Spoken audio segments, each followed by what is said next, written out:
Hello, and welcome to Collaboratory, the show where Mike Morris, the illustrious Mike Morris, improvises an animatic with a little help from our audience.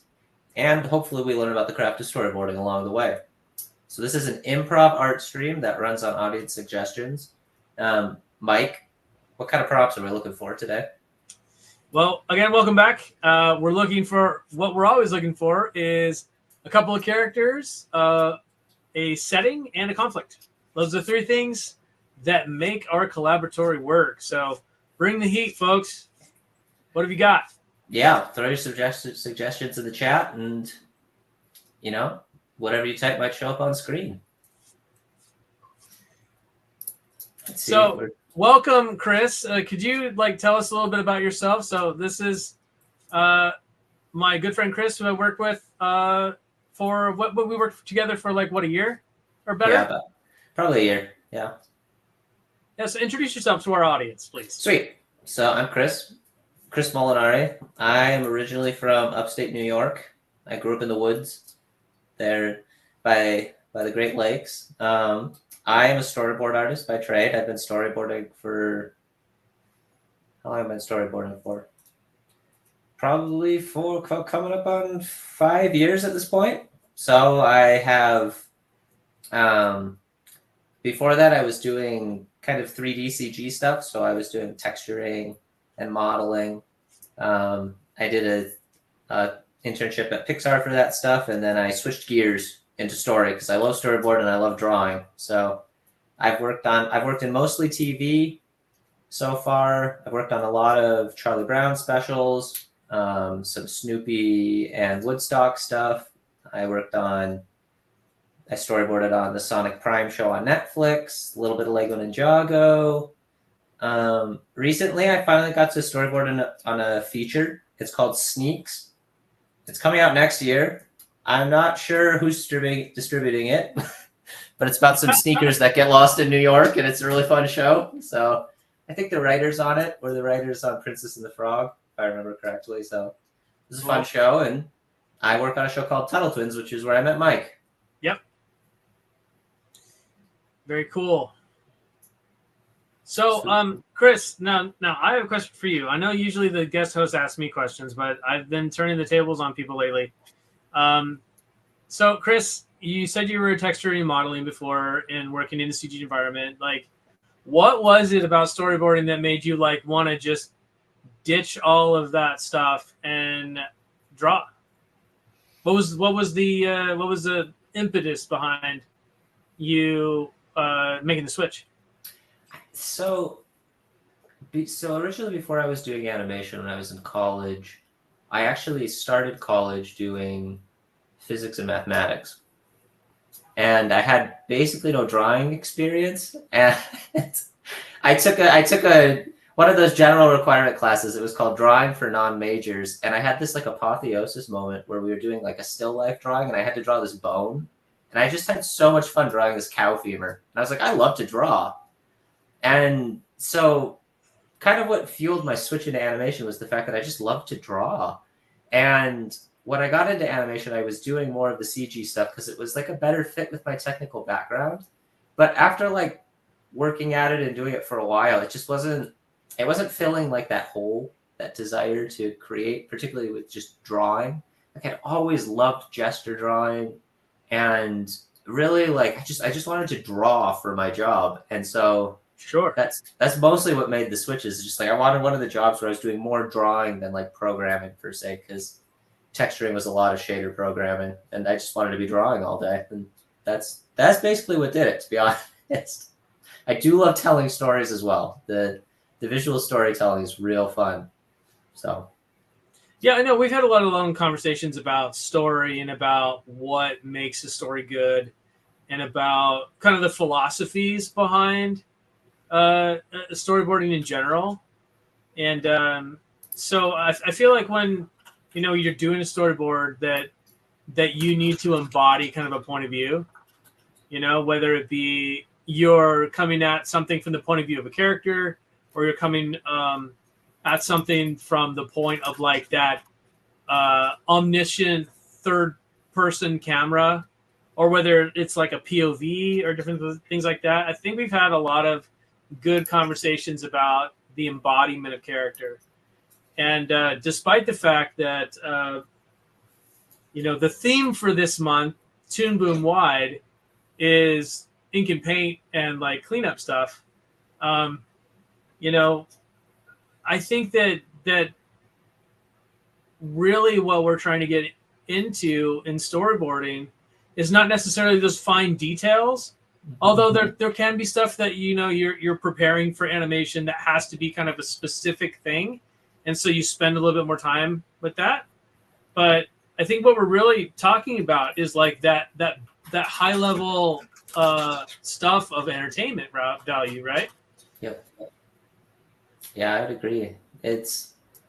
I guess it's really figuring out like what are you focusing on in the storyboard, right? And then maybe like cleaning up that particular aspect is probably the way I would approach like pen and ink and cleanup in the context of storyboards, right?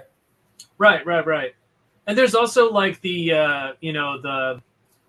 Spumco style, or SpongeBob cut in, where things are like super detailed. That's true. And stuff that every so often you'll need to do for certain effects. But I would say those are a little bit farther in between anymore than what we get now. But I came from an animation background. Like I always wanted to be a 2D animator. I wanted to be one of those guys that was was going to go to Disney Feature and work there for 30 years. But I realized that, working on scenes and stuff, although I enjoyed it, I kind of wanted to be more. I felt like there was more creativity than just the acting part in story. Like I wanted to be in that space where I was, sort of telling the characters what to do, not necessarily how they're supposed to be doing what they're doing. So I think that's kind of what made me get into the transition from being, on the animation side. And I still really enjoy animation. Don't get me wrong. It's an incredible skill to cultivate. And I feel like they're reciprocal too. Like the better animator you are, I feel like the better you'll be at the actual filling out of your story, because technically you'll just be that much more savvy. Yeah, I would agree with that. I'd agree with that for sure. Yeah, no, I think for me the fun part of the storyboarding is I love the brainstorming too. Just all the brainstorming collaboration that happens in the storyboarding, and just getting to go through a ton of ideas real quick and like seeing if they work, seeing if they don't, and you really see how it like builds to something better. Yeah. Which for me, honestly, I love the process so much. And so in this kind of the storyboarding area, you are in the middle of the process, Yeah. You're in the middle of getting new designs, changing designs, the script's changing, it's not changing, you're reboarding scenes, and that's all part of it. And that's what's kind of, it's a little chaotic, but it's a lot of fun because of that. Yeah, I would agree with that. And I know that we've been in story meetings and stuff before where we've been kind of like coming up with new jokes and coming up with new and interesting ways of presenting things. And, you know, there's a certain energy in a story room that I feel like is absolutely invigorating to kind of be there and you know, be part of that particular type of energy. Yeah, I'd agree 100%. Yeah, so we're still looking. This is to the chat out there, all of you watching. If you have any suggestions about characters, setting, conflict for Mike's storyboard, feel free to throw them in the chat. We can get Mike started. Yeah. I know he's waiting with bated breath as to what kind of crazy things you guys are going to make him bored. I mean, I'm hardly breathing right now. It's been 8 minutes and I've taken 3 breaths. So yeah, I don't know. What would you say, Mike, in terms of cleanup? What have you found in your storyboarding jobs in terms of like how a question I get a lot from students that are asking me for like advice on the portfolio, whatever, is like, how clean should my boards be? You know, that's something I hear a lot. And I wonder if you have any thoughts about that. Well, I would say that, you know, again, and this kind of has become a lot of my blanket answer for a lot of stuff, is it depends on the production that you're on, or it depends on who's going to follow you up. You know what I mean? Like, if you're boarding a short that you're going to animate yourself, you don't need to have it super clean because you know what you're doing. You know, you know what that drawing is, unless you're like one of those people who like you write and then you can't read your own handwriting later. You're like, what did I do? And you don't understand exactly what that was. Like, if you are like that, then you might need to leave yourself some better instructions. But I feel like if you're doing your own short, then you can be a little bit more loosey-goosey with your drawings, where they don't have to be super clean. They just have to tell the story. Whereas if you're working in an environment where that storyboard has to then go to a layout department, or that storyboard is then going to an overseas animation unit, you know, you need to be a little bit more specific about things. Not necessarily to where you're cleaning things up to animation quality, where everything's like super on model and to the point at which it's practically animated. I don't think you need to do that, especially, you know, because it's very time consuming. So it's often better to find that nice shorthand that is a combination of being loose and fluid, but being solid enough in the proportions that it matches what would eventually be an animation. You know what I mean?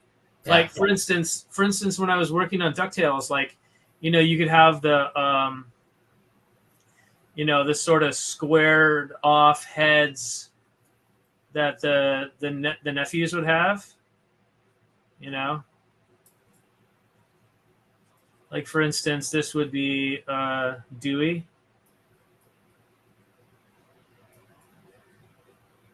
And you'd have this, you know, general body shape that the boys all shared.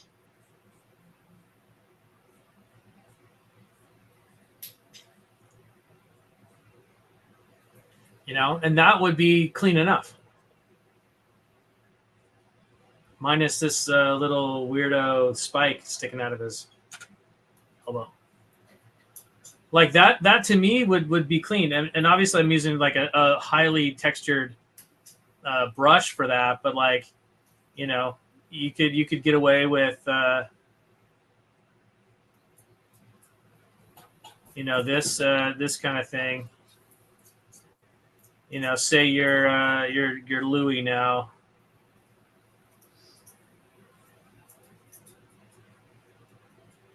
Louis always has that sort of like, you know, slumped over, lazy, but still like very smart kind of thing.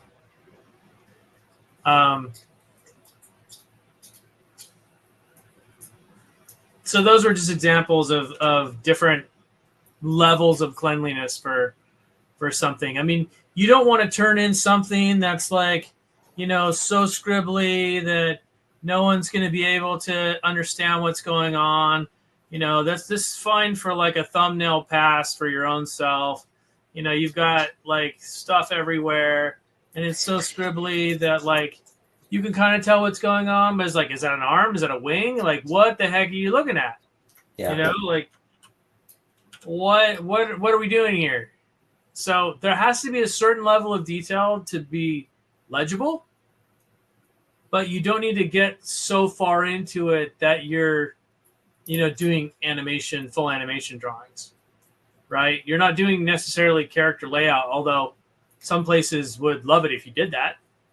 And some places require that you do really, really clean drawings. I know that some people that have worked on shows like Family Guy, they want like pristinely clean drawings at the end of the storyboard process.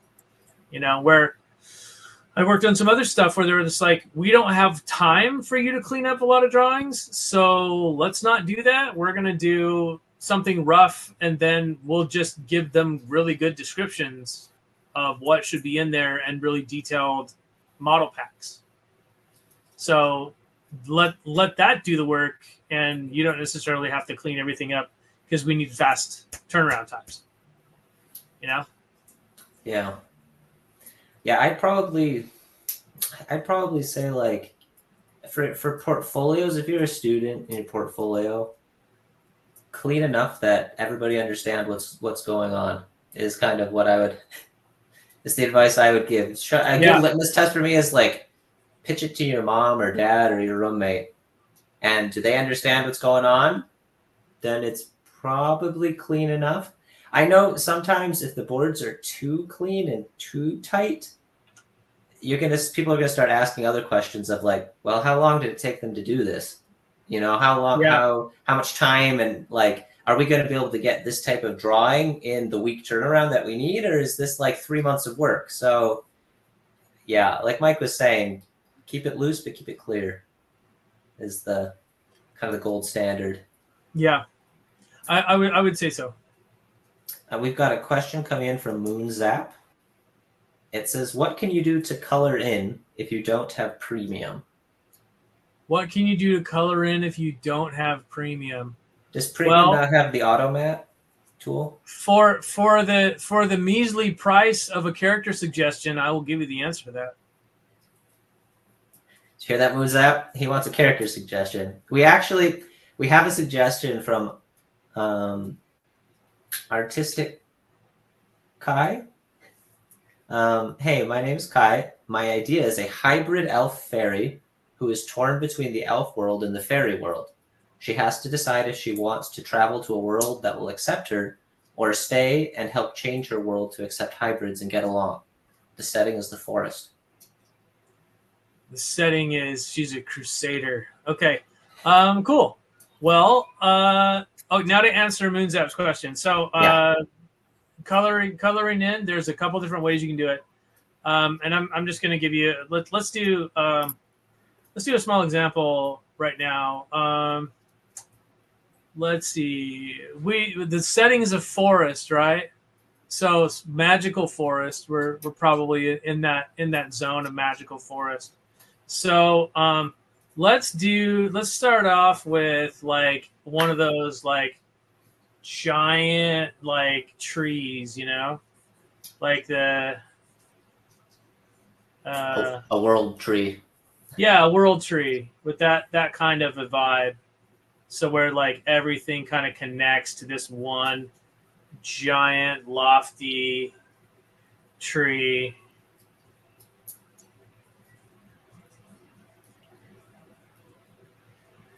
And then there's like, you know, forest like surrounding it, you know, some various, and we're not going to make this particularly super detailed because I've done that so many times in the Collaboratory, and it always just eats up a ton of time.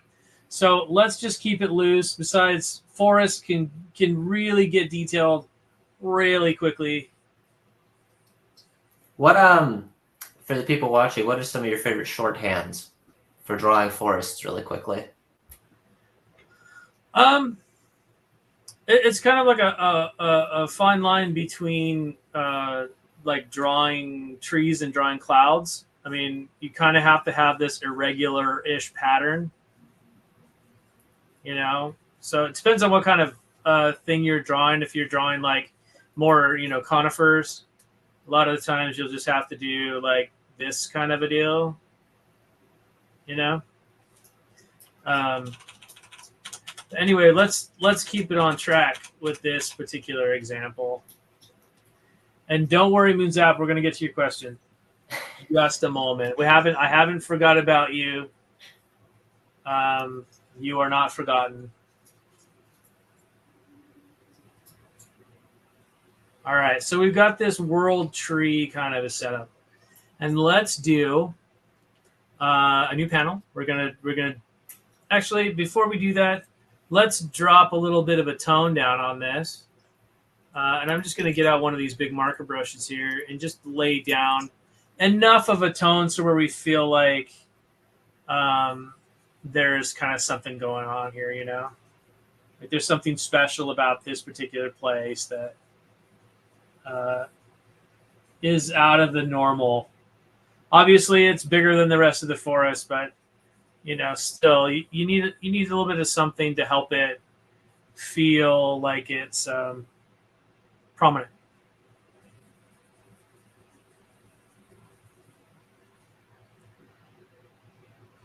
Sometimes just a little bit of tone will do the trick. And if you want to get really fancy, then you can get out like you know, some sort of scattering brush and you know, fill in a couple of highlights, or like this is a star scatter type brush. I'm gonna turn the size of it down so it scatters a little bit smaller. You know, so you got little highlights and stuff for just dragging the pen around a little bit. You can even up the brush size a little bit and get some bigger things in here. Would you say it's worth spending a little bit more time on these establishing shots in your storyboards? Yeah, sometimes it is, because you want to establish a tone and an environment that you can you know, kind of suck somebody into. Because, you know, I've said it before, like we are not telepathic beings, so we need to, you know, we need to relate things in a visual way. And so the more information that you can pack into something like this, I think the better. So let's duplicate this, and then we're going to get to that fabled question. So let's go back to our basic board setup, and I think we're going to have like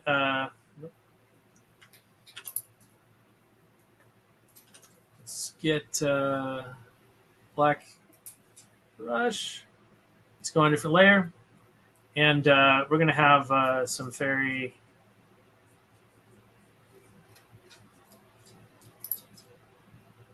like fly in.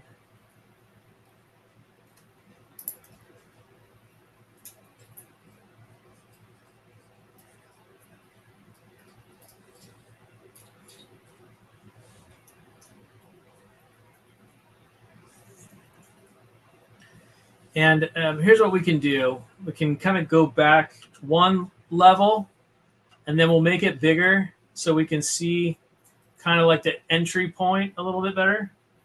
And then, you know, have her fly up and toward.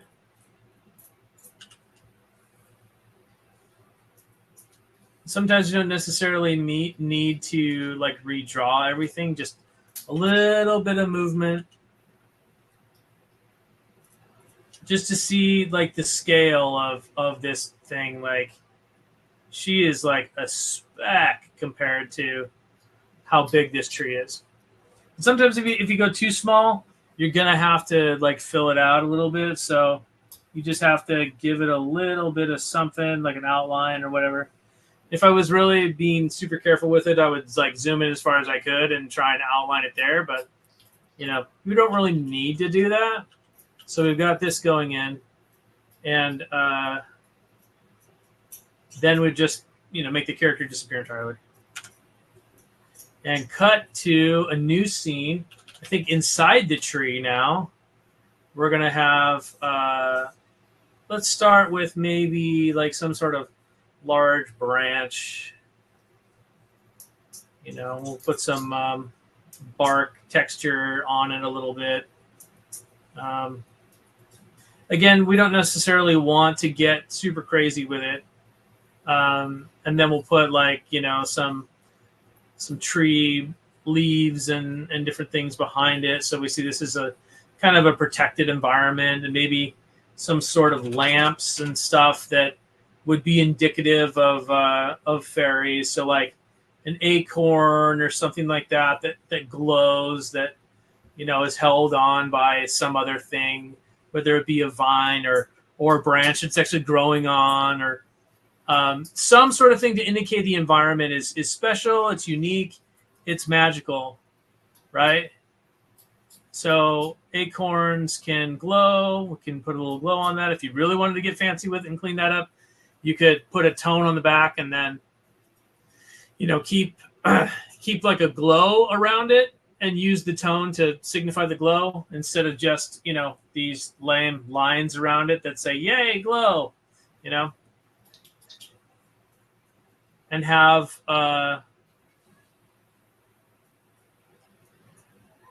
let's put character here in the foreground. We're gonna give her little cute ears.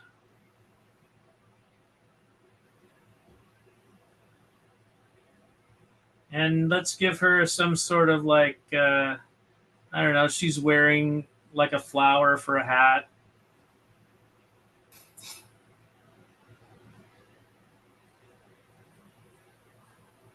She's got some sort of like, you know, leaf dress or something like that she's, you know, made herself out of, you know, plants or that are just around.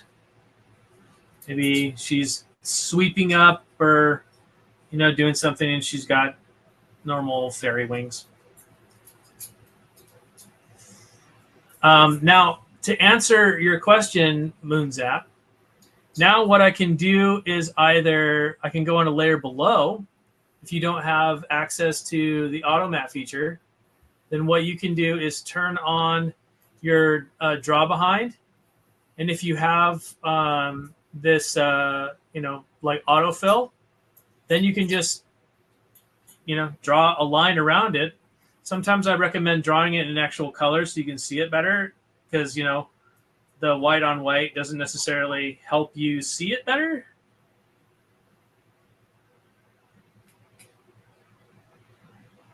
And then it'll like fill in. And sometimes it's easier, you know, we've done things like this in other episodes where, you know, we wanted to track something a little bit better. Again, going back to the DuckTales example, we used to do this a lot on DuckTales, where we would have each of the nephews and then Webby have their own individual colors, only they were more muted like this. So you didn't have this bright red, blue, and green, and then pink kind of assaulting your eyes. It was just a tint of that one color. So you could easily read at a glance, like, who was doing what.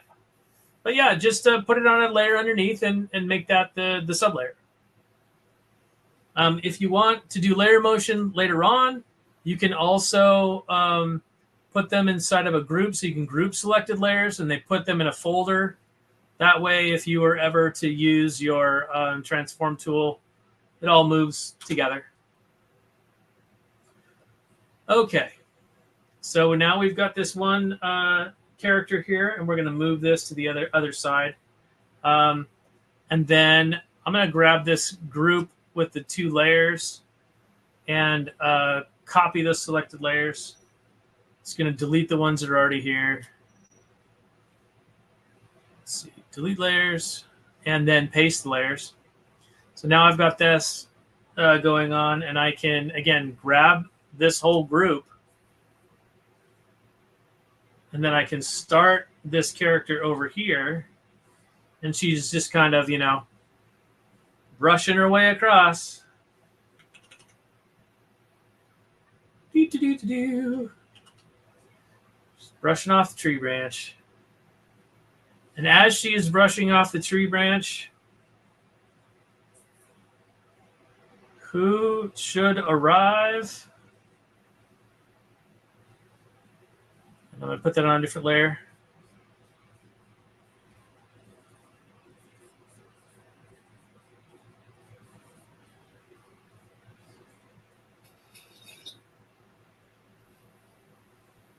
Her friend, the half-elf fairy.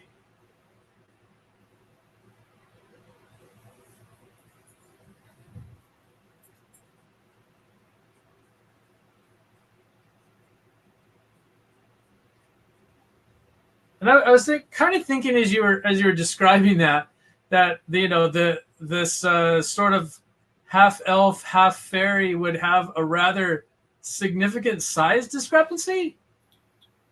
And be like super cute, and the ears would be like longer.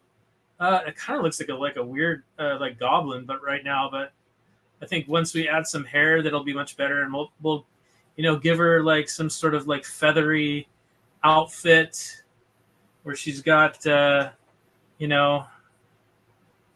some sort of cute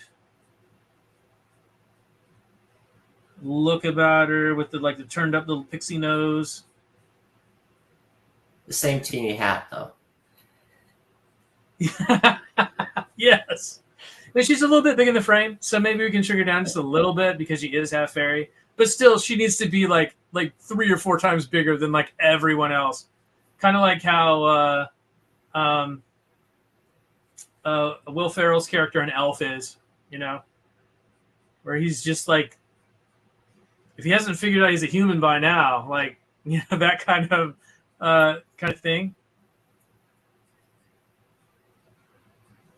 So this is a landing pose, and we'll give her, this kind of cool dress, and she's got, I don't know, I kind of want to see like teeny little fairy wings, but we kind of established she had bigger fairy wings in the first part when we didn't know that she was like absolutely gigantic compared to everybody else. So we'll have the wings just kind of like up a little bit to reinforce this idea of her dropping down. So we have drop, land. Is this her mom? I don't know. Is it her mom? I mean, maybe this. You mean this small person? The fairy? Her friend. Yeah, I mom or friend. I was thinking more on the side of friend, but could be the mom.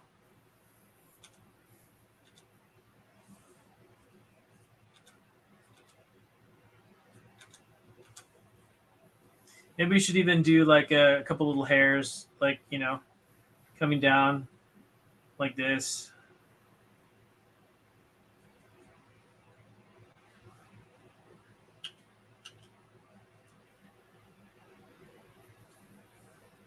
And then we can also give her a little bit more of a squash down.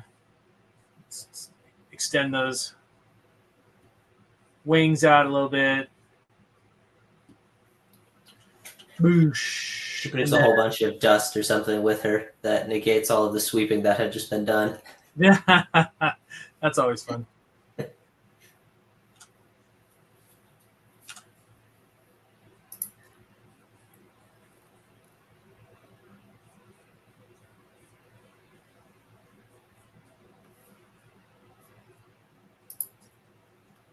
Or maybe like her landing basically like blows the other person like off of the branch. So we would have like, she lands, boosh, and then we would take a little bit of this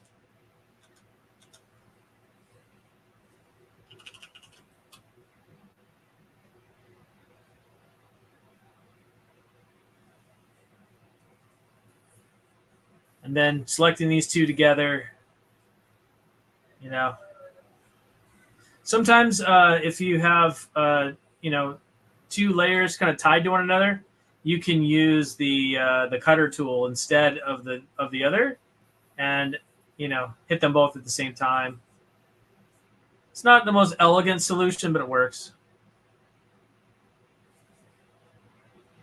And then you just kind of like, you know, fix up whatever's not really working afterward. For instance, I'll just make a quick selection of this color and then add it to my colors that I'll have. And then, oops, so I turn that off. Boop, like that. So comes landing, boosh. And the friend, in this instance, we're going to need a new drawing for the friend.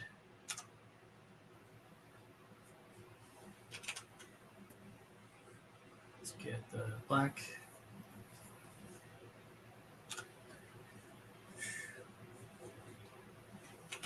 Oh, turn off the draw behind and the other.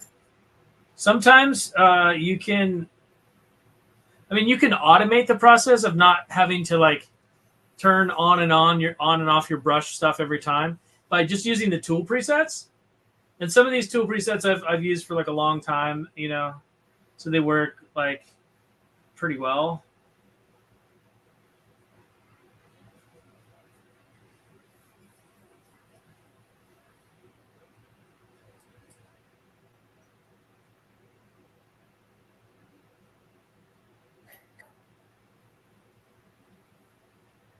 Yeah, you can let me know if I'm getting your name right. Artistic. I realized it could be Artistic Chi as well, not Artistic Kai. I just assumed it was like a shortened, like a nickname of your first name, but it could be Artistic Chi. She says, "Yep, fairy wings and elf ears." So you nailed what she was looking for, Mike. Oh, great! I'm so glad.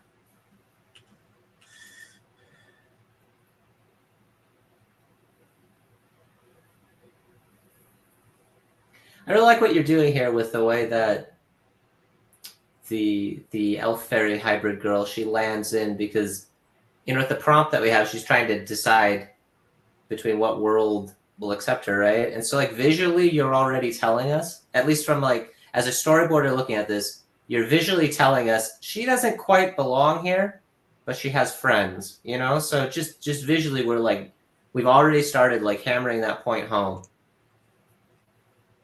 You know, one of the little themes of this prompt, I guess you could say. I don't know, Mike, would you say you did that on purpose, or is that just the years of experience? Well, I think it's definitely purposeful, you know. When you're looking for a character who doesn't fit into a specific environment, you're always looking for like, what's the difference? What's keeping them from blending into everybody else, you know? And in this case, it's, you know, a huge difference in size, you know? So I think that's what you're looking for when you're doing like the sort of quintessential fish out of water story. That's what you're looking for. Is you're looking for what is the reason that this person feels like he or she is not welcome in this world, or is not, you know, is not assimilating. I guess that's the right word.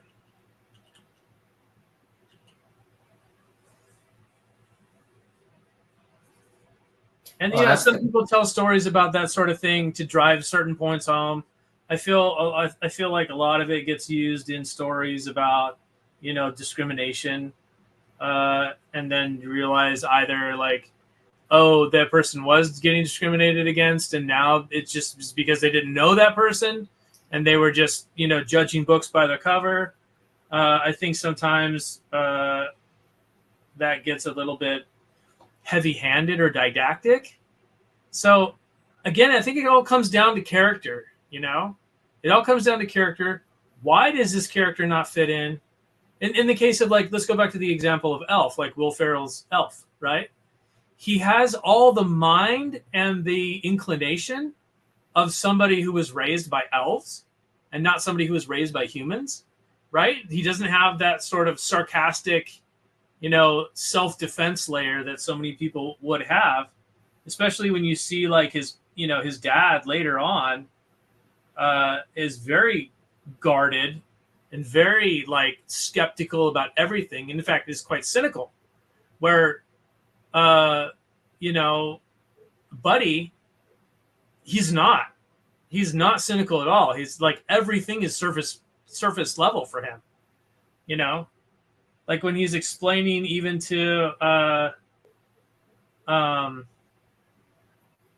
his love interest in that one, I can't Jovi, like he's like, he can't even describe how he's feeling, so he just tells her how he feels about her. I feel really hot when I'm around you, and I don't know what to do. My tongue kind of swells up, like he's very innocent. Whereas I think the dad would like, be like, well, I've got to say something smooth here. I've got to win this girl over by, doing something clever.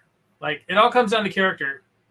And that's kind of the point in a lot of things is like, can you tell a story purely from a character point of view, or do you need to lean on sort of that sort of didactic quality to tell your story? And if you're having to lean on the didactic stuff too much, you might have weak characters.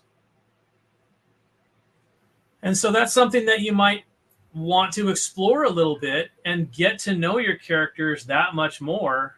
So you're not necessarily telling, a story that's, I'm going to drive this point home because that's what the script says.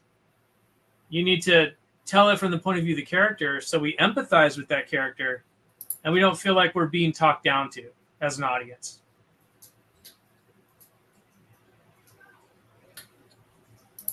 Cool.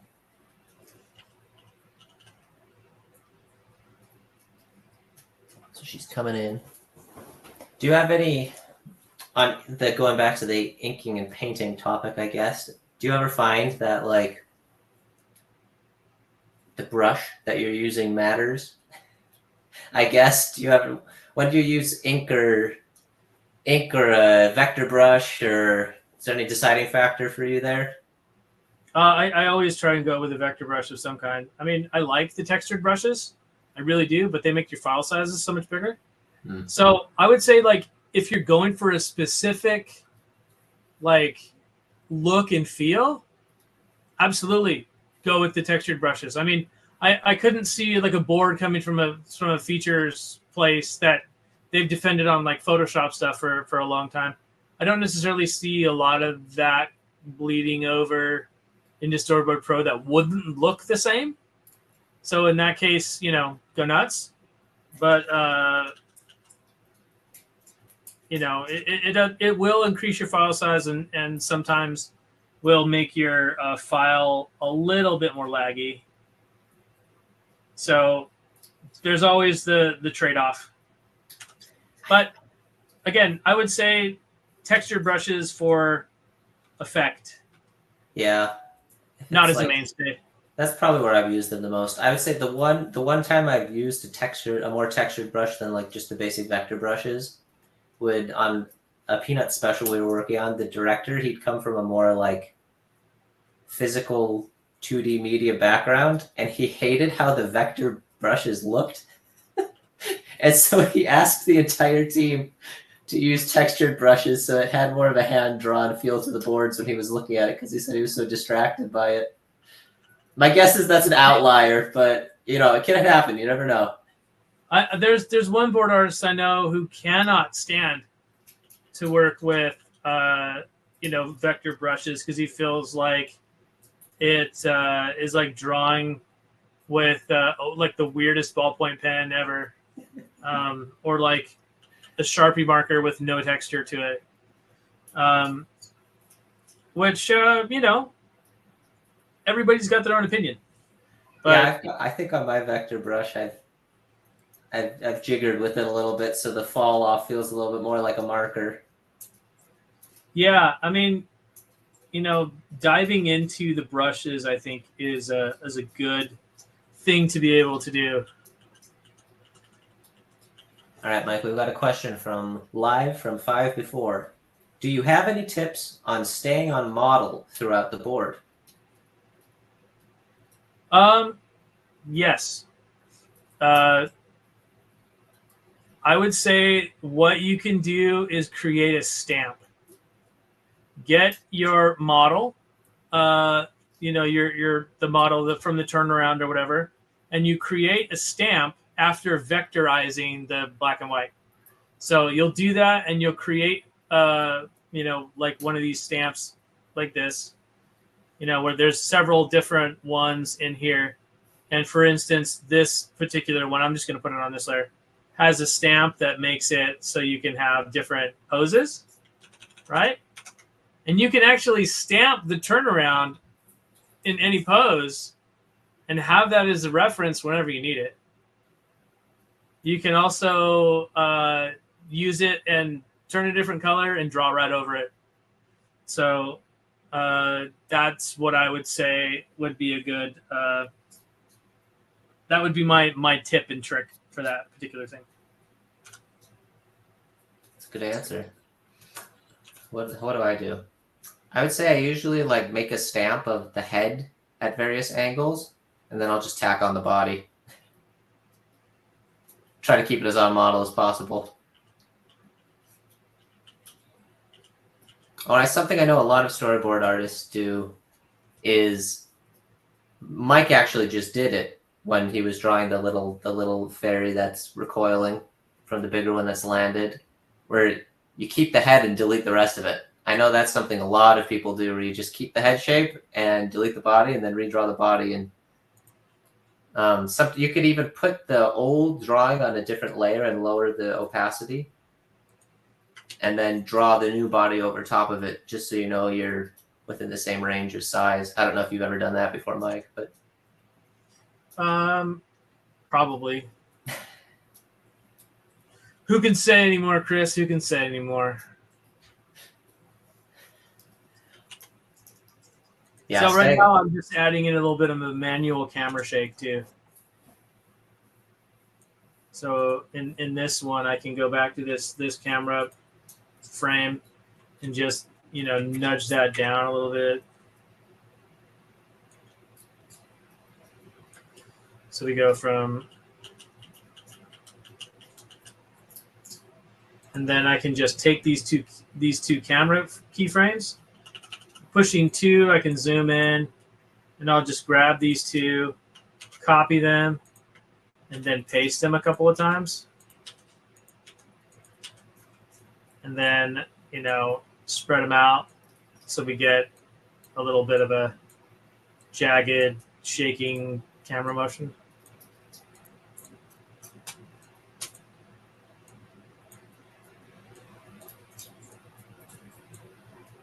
So when we play it back, it's boom. And then you can even take that, like all of these keyframes, and drag them out a little bit. You know, probably you need to, you know, finesse all that a little bit so it feels good when you play it back.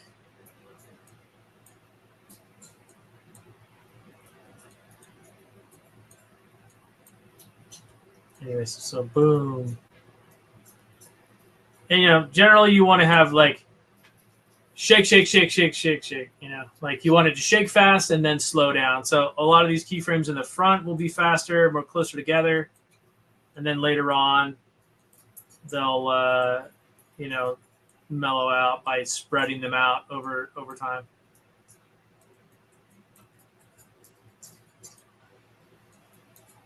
So yeah, boom. She gets thrown for a loop. It quickly realizes who it is and flies over. Oh, hello. How are you today? You know, that kind of sweet, innocent, little unflappable friend who just, you know, is unconditional love incarnate. I feel like they need some names. If you want to name them in the chat, throw their names in. Yeah, absolutely. The big elf fairy girl and the teeny fairy. Otherwise, Mike's going to have to name them. I will. I'll do it. But I would rather you do it than me do it.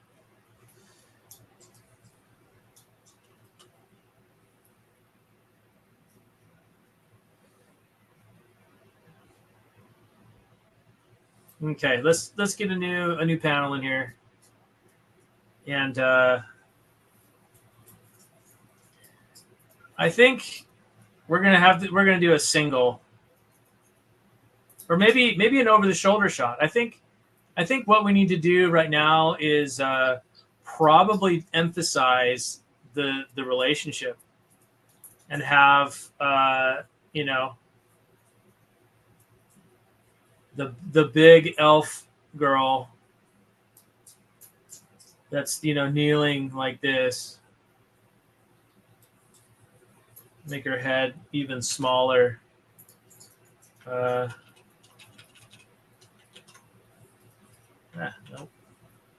Get my tool out there. And have her friend. Keeping with the screen direction.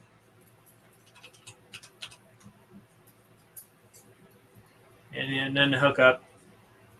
So her friend's like right about here. We'll give her some, you know, multiples on the wings.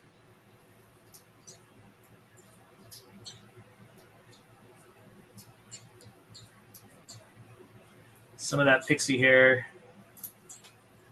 And again, these aren't going to be like super pretty drawings because, you know, we're trying to go for storytelling, not necessarily pretty drawings. Well, yeah, this is kind of like a pseudo thumbnail stage that you're doing right now. Yeah.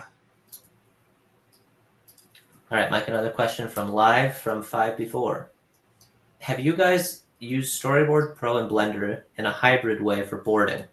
I have not, but I think Mike has. Only in the most basic form. But, you know, one of the things that's really cool about Storyboard Pro 24, the new version, is that there's a new shader for bringing in 3D objects.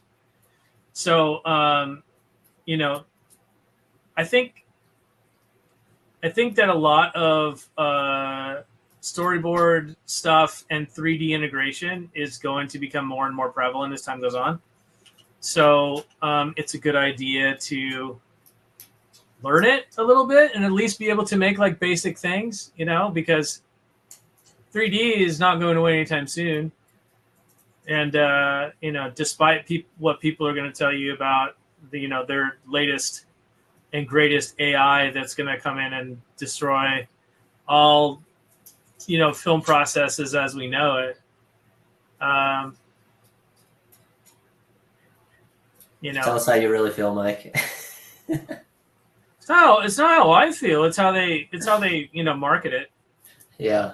Is you know, oh, you'll never need to expend any effort again because the AI will do it all for you. But like, it comes at the cost of people not developing their artistic eye, which I think is, you know, what else do you have if not your artistic sensibility, right? Yeah, I would say from 5 before, now that I'm thinking about it, the most hybrid way I've ever gotten mixing two of them is I think once there was some scene, like an action scene I was storyboarding in a city environment. And so I created a very basic kind of previs layout in Blender. And I went and I captured screenshots within Blender and then uploaded those into Storyboard Pro. But I know Storyboard Pro has the capability to load models. Yes. 3D models in. So you could possibly even create some type of 3D layout in Blender and then just load it into Storyboard Pro and board in that layout. Yep. Have you ever done that, Mike? Again, only in its most basic form with like simple polygons. You know, I'm not much of a 3D modeler. I know enough to be dangerous and to maybe split apart a model for a 3D printer, but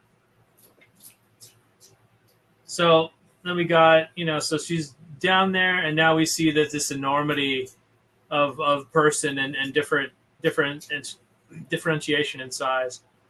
I think we could even expand upon that further, but given that we don't have a ton of time to do this, I think it's probably important that we just keep moving on. So the introduction. Oh, hello, welcome back.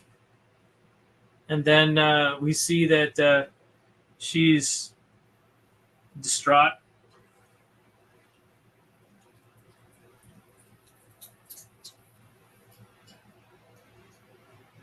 Just lower those brows down. She's the floodgates are about to go.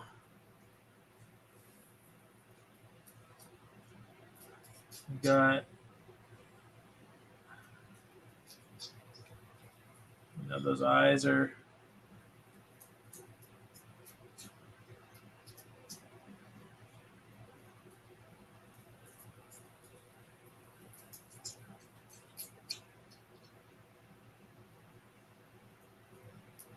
welling up with tears.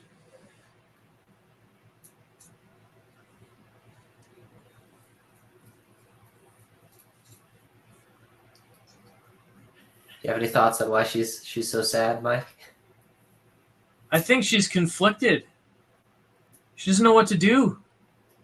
She lives in two worlds and can't decide. I was going to say it's because she got her first flower hat, but it didn't turn out quite the way she expected.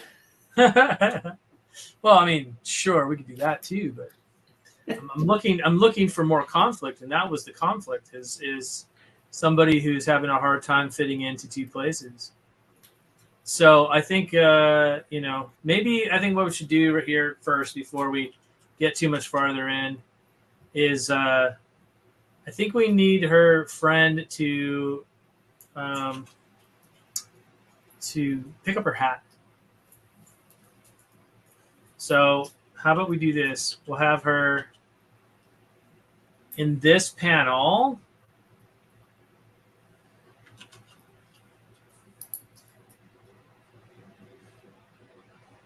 Come right here. We'll just grab this little thing and have her grab her hat on her way over.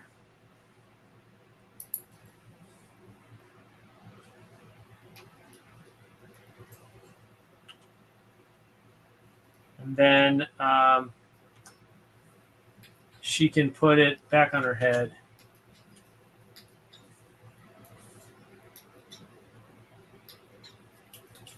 Artistic cheese said the fairy's name could be Sparkle, but you can come up with a hybrid's name.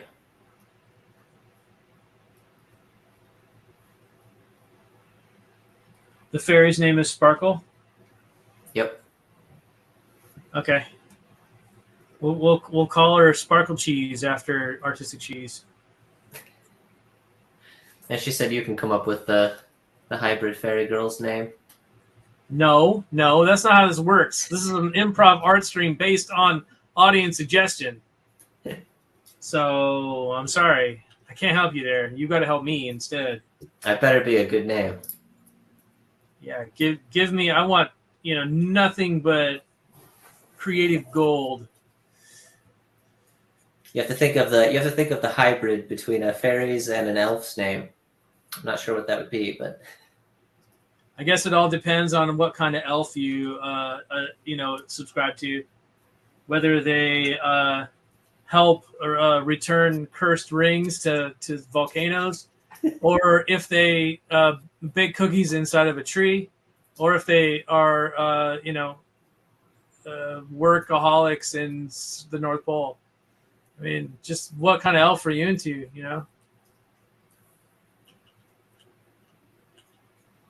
Then we'll, of course, need to add this to the continuity of this character to have her hat on her head now.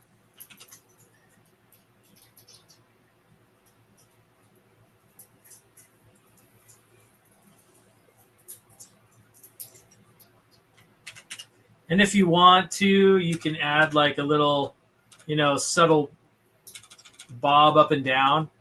A lot of editors like that because it makes it so your character is not super static.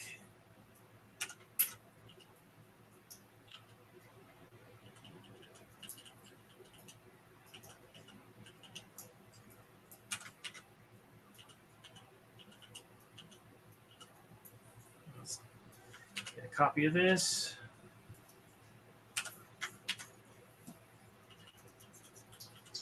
She comes over, puts her hat on. What's the matter, dear? And let's cut to a single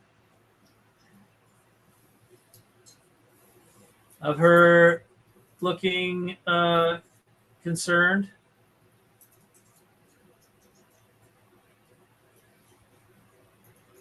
She's got her little hat on.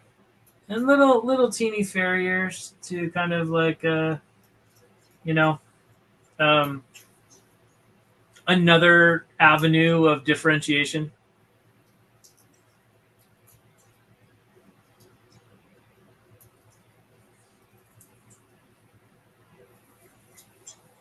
Got another good question from live from 5 before. Yeah. How do you stay organized when boarding an episode? Do you have a way to stay on track?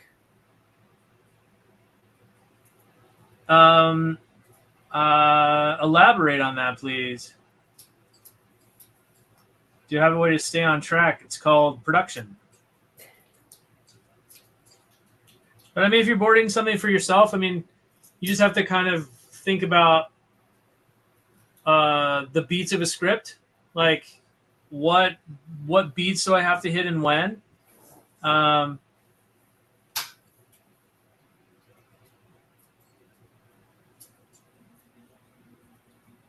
then write that down, make a list.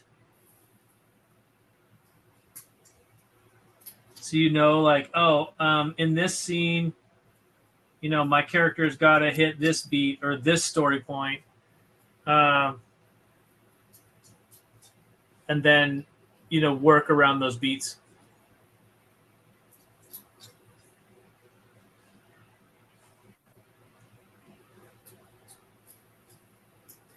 Yeah, it's kind of a vast question. I guess it just depends on what you mean by stay organized. Because generally you're given a script to work from. And so I'd imagine if you're boarding it, you know where you are in the script. Yeah. I tend to thumbnail. I don't know if is that part of your working process, Mike? Generally, yeah. I mean, when I started out, I would just take the script and draw on the margins. And that usually helped me visualize stuff. But, sometimes when I'll board, I kind of do like what you do, Chris, is like, do the whole thing out in little thumbnails and then break it out into things. Like, I don't know if I'm sophisticated enough to just do that in the thumbnail view yet, but, Yeah, I'm trying to find the way I stay organized is, do I have any lying around? I do a pass of what I call the me thumbnails, and they are just for me. They are for my eyes only. So that's just kind of the planning stage. Yeah, I call that one my vomit pass. Yep.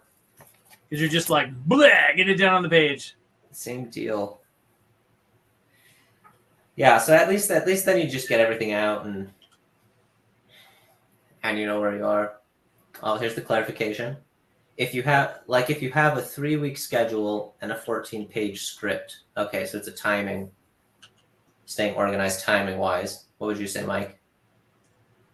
3 weeks and a 14-page script.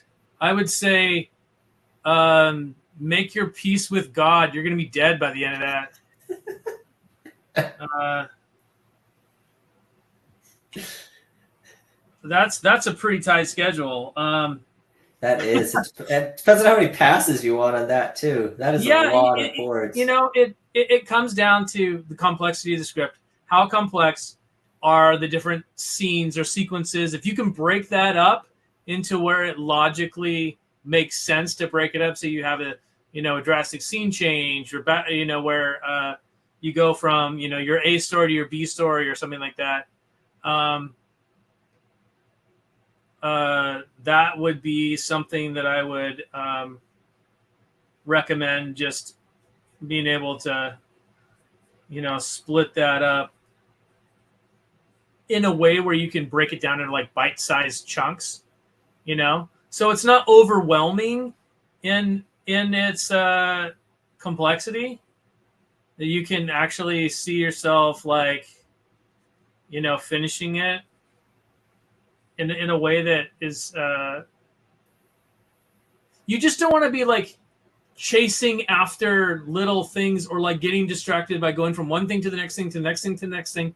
It's like when you're cleaning up a room, right? And you don't work from one end to the other end. You just kind of like pick something up and you take something over there, and you pick something up and take something over there. And then it takes you like 5 times longer to clean up the room. Like, you want to make sure that you have things broken up into a way that you can accomplish them without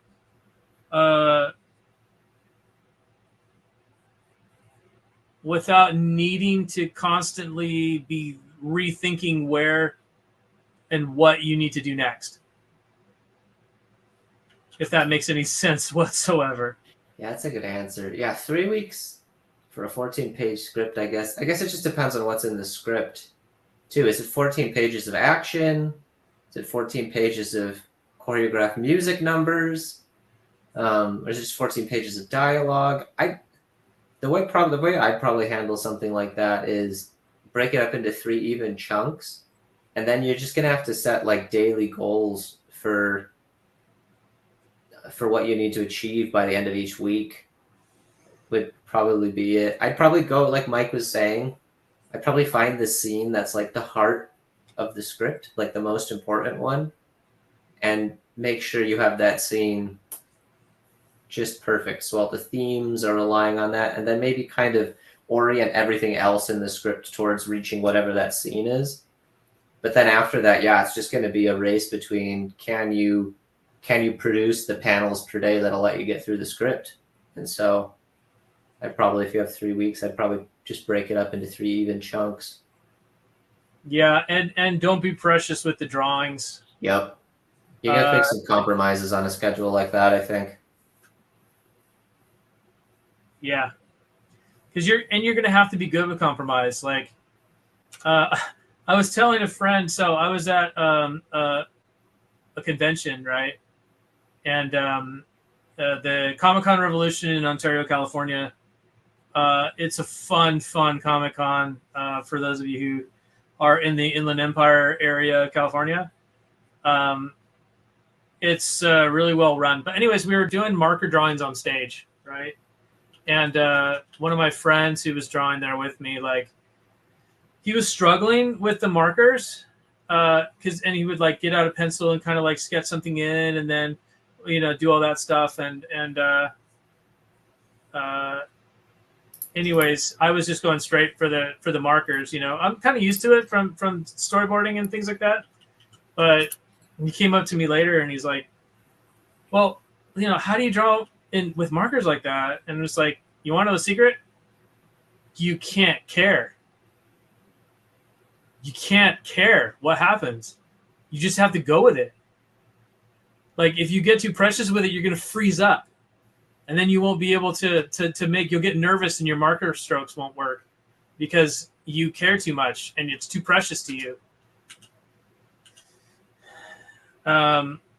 So like, you just have to kind of like cultivate that thick skin, or just be a cold-hearted so-and-so, because if you get like too precious with stuff, then you're, like I said, you're going to get too nervous and you're going to freeze up.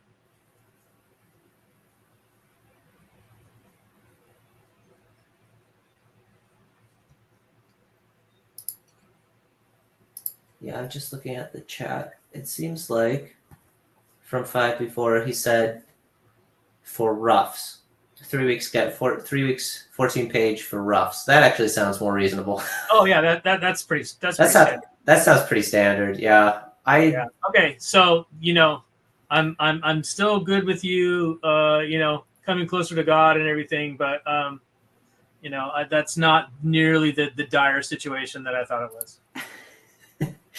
Yeah, that seems about normal. I'd say usually it's probably like, what, a week per 5 pages of roughs is kind of an average. Yeah. An average trade-off. Sometimes it can be less. It just depends on the production, I guess. It depends on the production and the budget the production has, and how much time they're given, what the turnaround time is. Like, because if you're working for, something that's like a web series or whatever like that, you're probably not going to have a ton of time to do a lot, but you're probably also going to have a little bit of in-house animation that can pick up some of that slack. So then your drawings don't have to be particularly, fantastic, as opposed to like, you're going overseas with something, you have to be a lot more specific because, budget becomes an issue at that point. And you have to make sure that your drawings are really working well. And I just did not duplicate a panel that I should have. So I'm gonna have to redo some of these arms. I hate it when I do that. Do you do that sometimes, Chris? You'd like think you duplicated something and then you really hadn't, and you have to draw the thing over again? Yes. Although the thing that I always do is I will think that I duplicated the panel and I'll delete out drawings to like change the pose, and I never duplicated the panel. Yeah. That happens to me all the time. And then I'm just like, no, I lost the other drawing, and I pray that I haven't done enough that my undos can make it back to what the original drawing was. Usually I'll just copy the new drawing and then undo till I get to the old one and then just paste the changed pose. That's what happens to me a ton. All right, so let's do this where she uses her hat, and her hat actually doubles as an umbrella, which gives us the impression that this is not the first time that this has ever happened.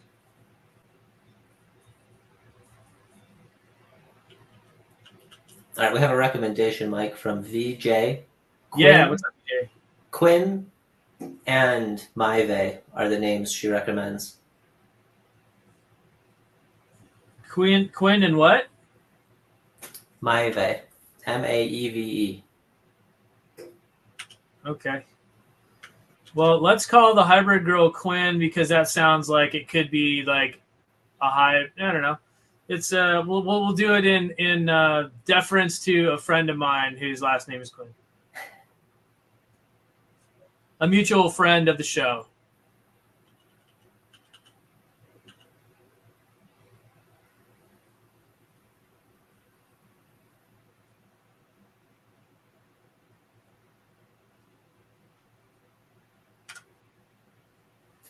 Yeah, VJ was wondering, Mike, what are you imagining the dynamic between the two is? Are they friends? It seems like the little fairy's used to this. Childhood best friends. That's what I'm thinking of, is they've been friends for like as long as anybody can remember. And, they know each other really well.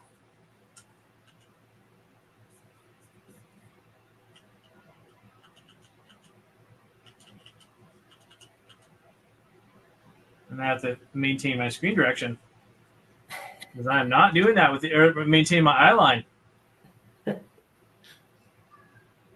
Always important. I think that's one of the things that when I'm supervising storyboards, that's probably like my biggest gripe with a lot of artists, is that they don't maintain their eye lines, and that's really important. To make sure that people are looking in the places that they should be looking, because, and I may have said this on this stream before, but like, you never want to have the audience thinking about your filmmaking, only the film itself, right? Because it's so much easier to keep an audience than it is to lose an audience and win them back, Because let's face it, everybody watches TV now. They've also got their phone out, right? They've also got this thing that they're competing with. So the more engaging your stories are and the less mistakes you make to lose your audience to the phone, then you're gonna keep the momentum of your film going. Yeah, it's interesting because just little details like that, like eye line or screen direction, they're super important because people can just get really confused over something like that. You know, it's like you almost take for granted some of those things sometimes, but Yeah, they make a big difference getting them right. it's true. Let's get some splash over there. Yeah, getting it right. You realize how much like effort goes into a lot of this stuff, you know. And just how kind of careful you've got to be with and conscientious with your filmmaking.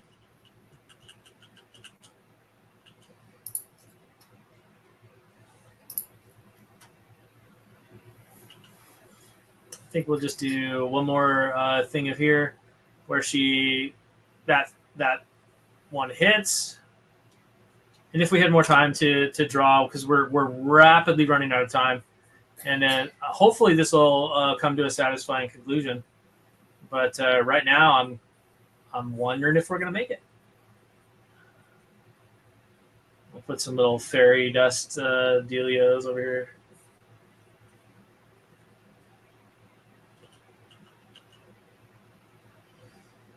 And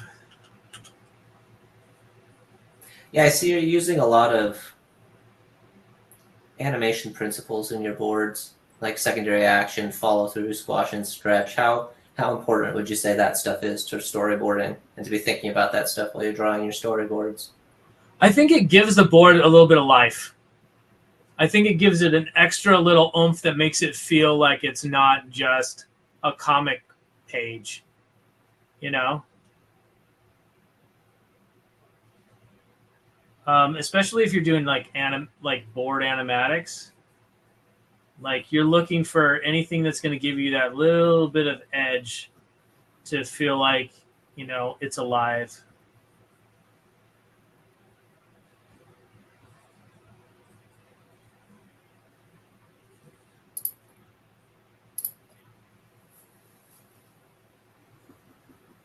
What to kind of think about the theme of the month for Storyboard Pro, when do you usually find yourself adding color to your storyboards? Only if I need it for a specific effect.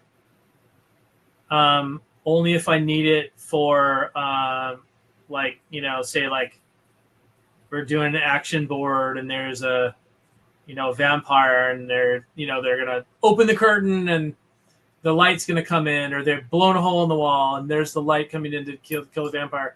You can have that, you know, lovely, colorful dawn, you know, shining, or drop some tones or whatever, to make that feel a little bit more, you know, just to draw attention to what needs to have its attention drawn toward it. Color is great for that, especially, you know, really strong warm colors. Like if you want to direct somebody's eye, like red is the way to go. That's why all of the boards that you see, a lot of them, the arrows are in red, because it's a way to differentiate and say, this isn't necessarily supposed to go on screen, but I'm drawing your attention to the fact that this arrow means that this character's turning around, you know, or walking, or any number of different things. Yeah, like painting boards, I feel like there's a delicate line to be walked there, because if there's too much color, it's just too noisy. It's hard to know what you're supposed to look at right away. But I don't know. I find color. I generally will use color for I find myself coloring objects. Right, so you think of like the ruby slippers in Wizard of Oz. It's like the first thing I go to when I think of like a colored prop. But stuff like that, like if there's a prop that's super important and you want it to be seen very quickly, you could think about adding color to that. I probably would. Yeah, so in this case, we're gonna get a red arrow. We're just gonna drop it on here. So she's gonna come up and be like, "Hey, friend, what's bothering you today?" You know. How can And I when help you find you build yourself it? using stage directions like that with arrows and stuff, like when Yeah. would you say that's okay in boards? I know that they use it a lot in like shipping boards.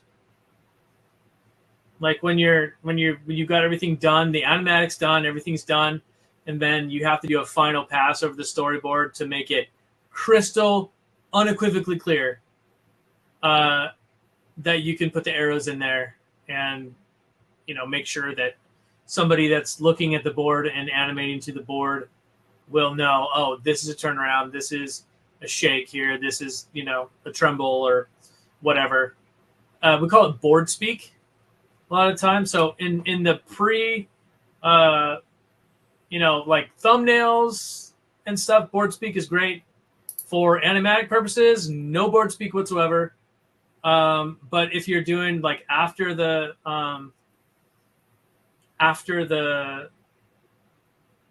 initial animatic phase, then you can put the board speak right back in. The guiding arrows, anything is going to make it a little bit more clear for animation.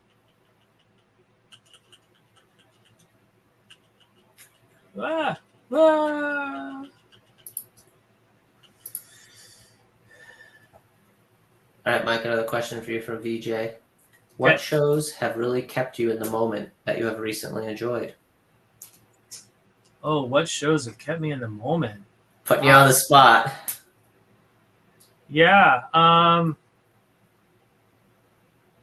Arcane really kept me in the moment.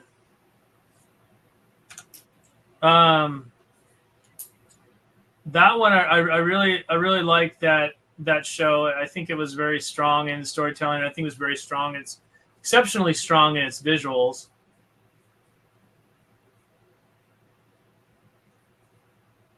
What about you, Chris? I'm trying to think of what I've watched recently. I've been so busy recently.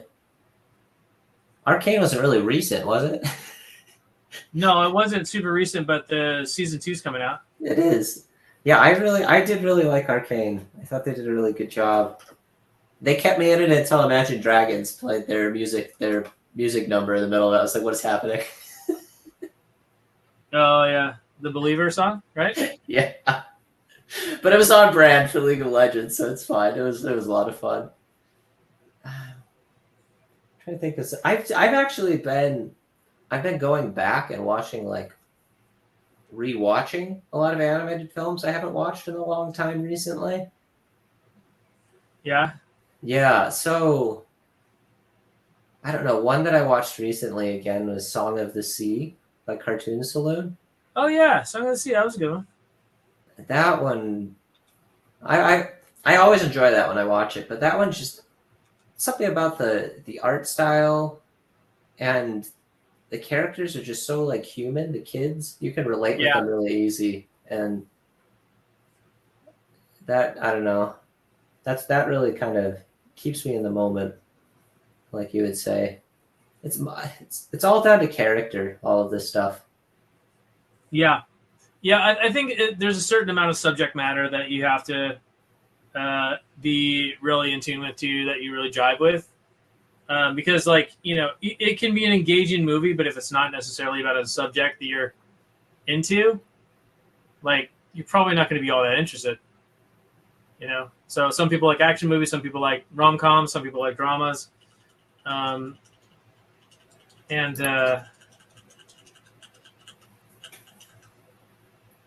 you're not gonna, if you don't like rom-coms and you like action movies, despite the fact that rom-com is really well made, you still might not be into it. And the same goes for other genres of film. All right, Mike, we're at 9 minutes left. I'm being asked if you can play the animatic. Well, we need a satisfying resolution, I think. First, we do. We're not quite there yet. We're not quite there yet. It's like, oh, very sad. I'm never gonna fit into two worlds. And it should be. I'm kind of wondering if it's like, you're right, dear, you're not. And that's okay. And that's okay. There's a reason we grow banana leaves. Yeah, right. Why do we fall down, Master Bruce?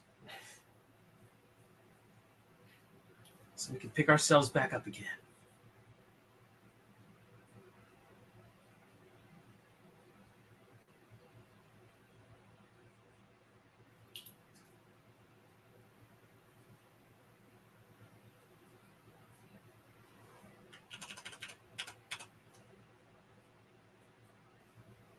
Look like she was going to poke her in the eyeball. Hey, maybe that's their dynamic. Right. You'll figure it out.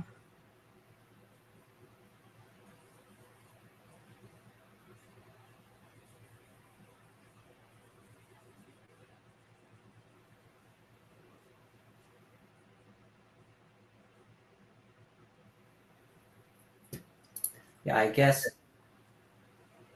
one last call for while Mike's finishing up this animatic in the last couple of minutes we have getting the resolution. If there's any other questions that you want, that you're dying to have Mike answer, send them in now. Yep. You'll have to wait a whole month if you don't do it now.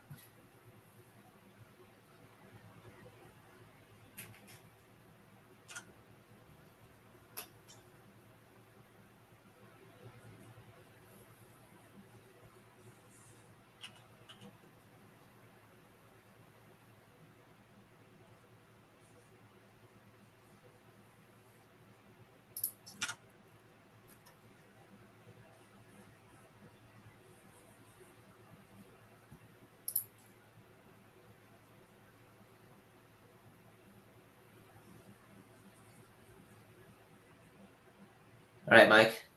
One last quick question in the last couple of minutes we have. What is your favorite challenge? My favorite challenge is probably from that one pizza place where they like, if you eat this, like the large one, you get it free. There you have it. That's Mike's favorite challenge. I don't know if that pizza place really exists. I was just making something up. I don't know. Sometimes composition is always a challenge. Getting that cinematic sense right. I mean, it takes trial, and it takes error, and it takes a lot of practice, and sometimes chasing that journey is really the fun part.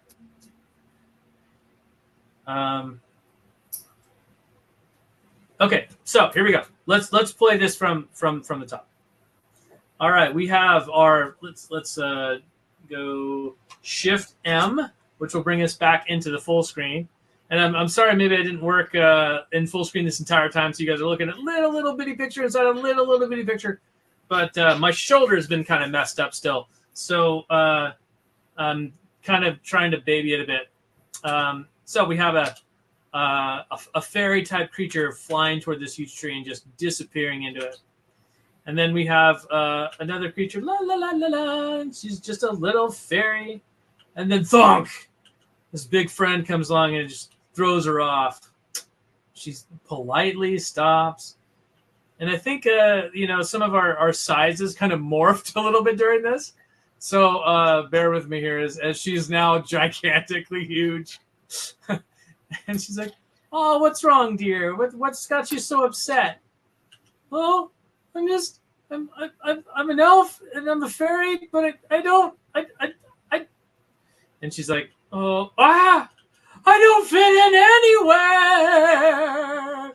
And then she just opens up her hat. This is also services as an umbrella, and she splashes over and she's like, I don't know what to tell you. I'm sorry.